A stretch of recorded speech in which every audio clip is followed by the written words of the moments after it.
Hello guys! இன்னைக்கு நம்ம அருந்ததி அப்படிங்கிற ஒரு திரைப்படத்தோட கதைய தான் பார்க்குறோம். இந்த திரைப்படத்தோட முதல் கட்டத்துல, இந்த திரைப்படத்தோட ஹீரோயினிக்கு வந்து முகூர்த்தத்த ஃபிக்ஸ் பண்ணிட்டு, அவங்க ஃபேமிலி உள்ள எல்லாரும் அந்த பத்திரிக்கைய கொண்டு வராங்க. அப்படி கொண்டு வந்த பத்திரிக்கைய வந்து ஒருத்தர் வந்து அவங்க ஊர்ல இருக்க ஊர்க்காரங்களுக்கு கொண்டு போயிட்டு இருக்கும்போது, அவங்க கொண்டு போற கார் வந்து ஆக்சிடென்ட் ஆயிடுது. அப்ப அந்த கொண்டு போன 2 பேரும், அங்க எங்கேயாவது யாராவது இருப்பாங்களா? இந்த கார ரிப்பேர் பண்ணி நம்ம முடியுமா? அப்படின்னு பார்க்கும்போது, அங்க ஒரு பழைய கோட்டை வந்து இருக்கு. அந்த கோட்டைக்குள்ள இவங்க 2 பேரும் போனாங்க. 2 பேரும் போன இடத்துல புருஷனும் பொண்டாட்டில பொண்டாட்டி ஏதோ ஒண்ணு உள்ள இழுத்துட்டு போயிடுது. அப்ப இத பார்த்த புருஷனுக்கும் பயத்துல ஏதோ ஒரு மாரி பைத்தியம் பிடிச்ச மாரி ஆயிடுது. இதுக்கப்புறம் நம்ம ஹீரோயினிய காட்டுறாங்க. ஹீரோயினிக்கே தெரியாம ஹீரோயினியோட ஒரு பின்னாடி ஒரு உருவம் ஹீரோயினிய பார்த்து, "நீ பழைய நிலைமைக்கு வந்துட்டியா? உன்ன கண்டிப்பா நான் அனுபவிச்சு கொல்லுவேன்." அப்படிங்கிற மாரி சொல்லுது. இதுக்கப்புறம் ஹீரோயினிக்கு வந்து ஒரு ஃபோன் கால் வருது. என்னன்னு பார்த்தீங்கன்னா, ஹீரோயினியோட தாத்தாக்கு வந்து தலையில அடிபட்டுட்டு ஊருக்கு வரணும்னு சொல்லி. உடனே ஹீரோயினி அவங்க அப்பா, அம்மாலேருந்து எல்லாத்தையும் கூப்பிட்டு ஊருக்கு போறா. ஊருக்கு போம்போது இந்த கோட்டைக்குள்ள இருந்த ஆவி என்ன சொல்லுதுன்னா, "ஊருக்கு நீ வந்துட்ட. இனிமே இந்த கோட்டைய விட்டு நீ எப்படி தாண்டுற?" அப்படிங்கிற மாதிரியே அந்த பேய் வந்து சொல்லுது. இதுக்கப்புறம் ஹீரோயினிக்கு நைட்டு ஒரு ஃபோன் கால் வருதுங்க. என்னன்னு பார்த்தீங்கன்னா, ஹீரோயினியோட பாய் ஃப்ரெண்ட் அதாவது கல்யாணம் நிச்சயப்பட்ட மாப்பிள வந்து ஊருக்கு வந்திருக்கேன். இங்க இருக்க பழைய கோட்டைக்கிட்ட இருக்க நீ வா அப்படின்னோனே, ஹீரோயினி நைட் அங்க எந்திரிச்சு போறா. ஹீரோயினி எந்திரிச்சு போனா அங்க அவன் இல்ல. உடனே அங்க இருக்கிற ஒரு ஆள் என்ன சொல்றான், "இந்த கோட்டைக்குள்ள யாரும் இல்லம்மா. நீ வீட்டுக்கு திரும்பி போயிடு." சொன்னதுக்கு அப்புறமா ஹீரோயினி கேட்காம கோட்டைக்குள்ள வந்து போறாங்க. கோட்டைக்குள்ள போனா கோட்டைக்குள்ள யாரோ ஒருத்தர் வாய்ஸ் கேட்டுட்டு இருக்கு. அதுக்கப்புறம் அந்த கோட்டைக்குள்ள ஒரு பெரிய சவம் மாரி இருக்கு. அதாவது ஒரு கல்றை. அந்த கல்றைக்குள்ள இருந்து ஒரு சவுண்ட் கேக்கு. அப்ப ஹீரோயினிக்கு ஏதோ ஒரு மாரி மாற்றம் அடைஞ்சு ஹீரோயினி அந்த கல்றை கூட சண்டை போடுறா. அப்ப அங்க வந்து ஒரு பாய் என்ன பண்றான்னா, ஹீரோயினிய கூட்டு வந்து, "உனக்கு இங்க என்ன பண்ற? இங்க நீ வரக்கூடாதுன்னு சொன்னேல.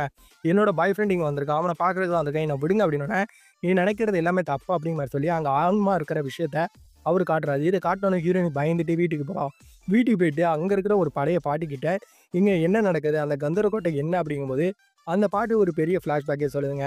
அந்த காலத்துல இருந்த ஒரு அரசி அங்க இருக்கிற ஒருத்தர அடிச்சு, அவன ஊருக்கு வெளிய தூக்கி போட்டுருக்காங்க. இதுக்கப்புறம் அவன் என்ன பண்ணிறான்னா, அங்க இருக்க அகோரிகள் கிட்ட மந்திரங்கள்லாம் கத்துக்கிட்டு, இந்த ராணிய கொல்றதுக்காக வரா. அப்ப ராணிய கொல்ற வரும்போது, ராணி அதிலிருந்து தப்பிச்சு அவன் அந்த இடத்திலேயே கொன்னதுக்கு அப்புறமும், அவன் சாகாம ஒரு துராத்மா மாரி உருவாகி அந்த பெட்டிக்குள்ளேயே அதாவது அந்த கல்லறைக்குள்ளேயே இருந்திருக்கான். அவன் என்னைக்கு வெளிய வந்தாலும் கண்டிப்பா இந்த ஊர் மக்களுக்கு பிரச்சனை அப்படின்னு சொன்னதுனால, எப்படியாவது இந்த ராணி இந்த ஆத்மாவ அழிக்கணும்னு சொல்லிட்டு, அங்க இருக்கிற அகோரிகிட்ட கேட்கும்போது, அந்த அகோரிகள் என்ன சொல்லியிருக்காங்கன்னா, "உன்னோட உயிர்னால மட்டும் தான் அவன வந்து அழிக்க முடியும்னு" சொல்லி, அந்த ராணி கிட்ட ஒரு சின்ன மந்திரத்த வந்து செய்ய சொல்றாங்க. இப்படி இந்த கதை எல்லாத்தையும் ஒரு பாட்டி வந்து ஹீரோயின்ட்ட சொல்லும்போது, சரி ஓகே. அப்ப அவன் கோட்டைய விட்டு வெளிய வந்துரக்கூடாதுன்னு இவன் நெனைக்கும்போது, அங்க ஏற்கனவே முதல் கட்டத்துல சொன்ன மாரி ஒரு ஹஸ்பண்ட் அண்ட் ஒய்ஃப் இருந்தாங்கன்னு சொன்னோமா, மனைவி கூட கோட்டையில காணாம போனாங்க. இப்ப இந்த ஹஸ்பண்ட் என்ன பண்ணிருக்கான்னா, தான் மனைவி அந்த கல்லறைக்குள்ள தான் இருக்கான்னு நெனச்சு, அந்த கல்லறைய உடைச்சிர்றா. இப்போ வெளிய வந்த ஆன்மா என்ன பண்ணுதுன்னா, இங்க இருக்கிற நம்ம ஹீரோயினிய கொல்றதுக்காக இவ வீட்டுக்கே வருது.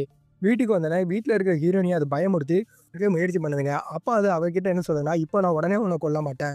உன்ன அனுபவிச்சுட்டு தான் நான் கொல்லுவேன். அதனால உங்க குடும்பத்துல இருக்க எல்லாரும் உயிரோட இருக்கணும்னா அவங்கள ஊருக்கு போக சொல்லுன்னு" சொல்லி ஹீரோயினிய போக சொல்லுது. உடனே ஹீரோயினி இவங்களுக்கு எதுவும் ஆயிடக்கூடாதுன்னு ஊருக்கு போக வைக்கிறா. பட் பாய்க்கும் அங்க இருக்க ஒரு பாட்டிக்கு ஏதோ ஒரு மாரி வித்தியாசம் தெரிஞ்ச உடனே இங்க வந்து பார்த்தா, இந்த ஆன்மா வந்து இவன கொல்ல போறத தெரிஞ்சுக்கிட்டு, அங்க இருக்கிற அவங்க வந்து 2 பேரும் சேர்ந்து அந்த ஆன்மாவ அங்கருந்து விரட்டிர்றாங்க.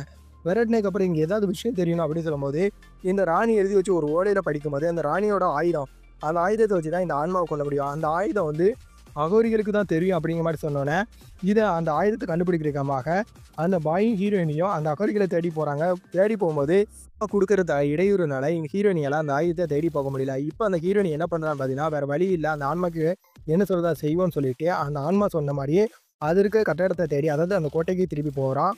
அப்ப ஆனா அந்த பாய் என்ன பண்ணிடுறான்னா, இவன் ஆயுதத்த போய் எடுத்துட்டு அந்த கோட்டைக்கு திருப்பி வந்துடுறான். அப்படி வந்தவுடனே அவன் என்ன பண்றான்னா, அந்த ஆயுதத்த தூக்கி அந்த ஹீரோயின்ட்ட தூக்கி குடுத்து, "இத வச்சு கொல்லு" அப்படின்னு சொல்லும்போது, இவ குத்துறான ஆன்மா சாவல. காரணம் ஏன்னா, இவனோட ரத்தம் பட்டா மட்டும் தான் அதுக்கு சக்தி வரும் அப்படிங்கிற விஷயத்த மறுபடியும் பாய் சொல்லும்போது, பாய் அந்த ஆன்மா வந்து கொன்னுருது.